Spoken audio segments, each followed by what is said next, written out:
আসসালামু আলাইকুম ভিউয়ার্স, স্বাগতম জানাচ্ছি ক্রিয়েটর প্ল্যাটফর্মের আর নতুন একটি ভিডিওতে। আজকে আমরা দেখব কিভাবে আপনার কম্পিউটার বা ল্যাপটপের যে ইউজার নেমটি আছে সেটি আপনি খুব সহজে চেঞ্জ করে নিতে পারেন। আমরা অনেকেই আছে যে আমরা উইন্ডোজ দেওয়ার সময় একটা ইউজার নেম দেই, তার পরবর্তীতে আমরা এই ইউজার নেম বা ওয়েলকাম যে জানাই যে ওই ইউজার নেমটা কিন্তু আমরা চেঞ্জ করতে পারি না, বা আমরা কীভাবে চেঞ্জ করতে হয় এটা জানি না। তো আজকের ভিডিওটি দেখার পর আপনি খুব সহজে আপনার কম্পিউটার বা ল্যাপটপের ইউজার নেম কিন্তু চেঞ্জ করে নিতে পারেন। তো আর কথা না বাড়িয়ে চলেন শুরু করা যায়।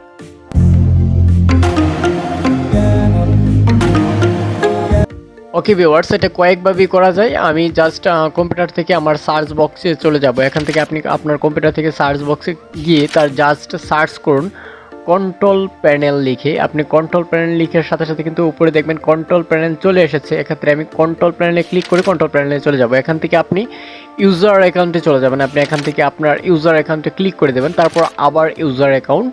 আমি এখান থেকে আবারও ইউজার অ্যাকাউন্টে ক্লিক করে দিলাম। তারপর এখানে আপনার বিভিন্ন ধরনের অপশন দেওয়া আছে, change your account name, change your account type বা অনাদার চেঞ্জেস যদি আপনি কিছু করতে চান সেটাও দেওয়া আছে। আমি এখান থেকে চেঞ্জ ইউর অ্যাকাউন্ট নেমে আমি ক্লিক করে দেবো।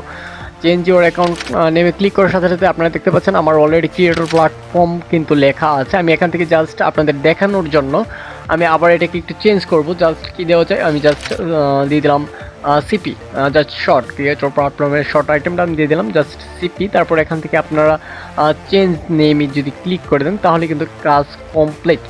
ওকে, আমি চেঞ্জ নেমে ক্লিক করে দেবো। এখান থেকে জাস্ট চেঞ্জ নেমে ক্লিক করার সাথে সাথে কিন্তু আমার কাজটা অলরেডি কমপ্লিট হয়ে গেছে। আমি এখান থেকে যদি আপনাদেরকে জাস্ট দেখানোর জন্য এটা এখান থেকে পপ আপ উইন্ডোজটা আমি যদি কেটে দিই, তারপর কেটে দেওয়ার পরে আমি এখান থেকে একটু কম্পিউটারটা সাইন আউট করে আবার সাইন ইন করে নেব, বা স্লিপ মোডে গিয়ে আবার নতুন করে দেখানোর ট্রাই করবো। তো আমি এখান থেকে কম্পিউটারটি আমার স্লিপ মোডে নিয়ে যাচ্ছি। তারপর আমি এটাকে আবার যখন অন করবো দেখা যাবে যে আমার কম্পিউটারটি কিন্তু নতুন ইউজার নেমের আমাকে ওয়েলকাম জানাচ্ছে। নতুন নেমটি কিন্তু ডিসপ্লেতে ইস্যু হবে।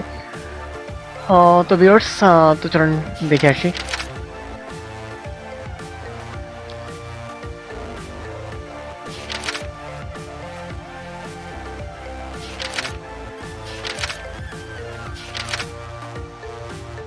ওকে ভিউয়ার্স, আপনারা কিন্তু অলরেডি দেখতে পাচ্ছেন যে আমার যে সিপি যেটি দিয়েছিলাম সেটি কিন্তু চলে এসেছে। তো এই ছিল আজকের ভিডিওতে।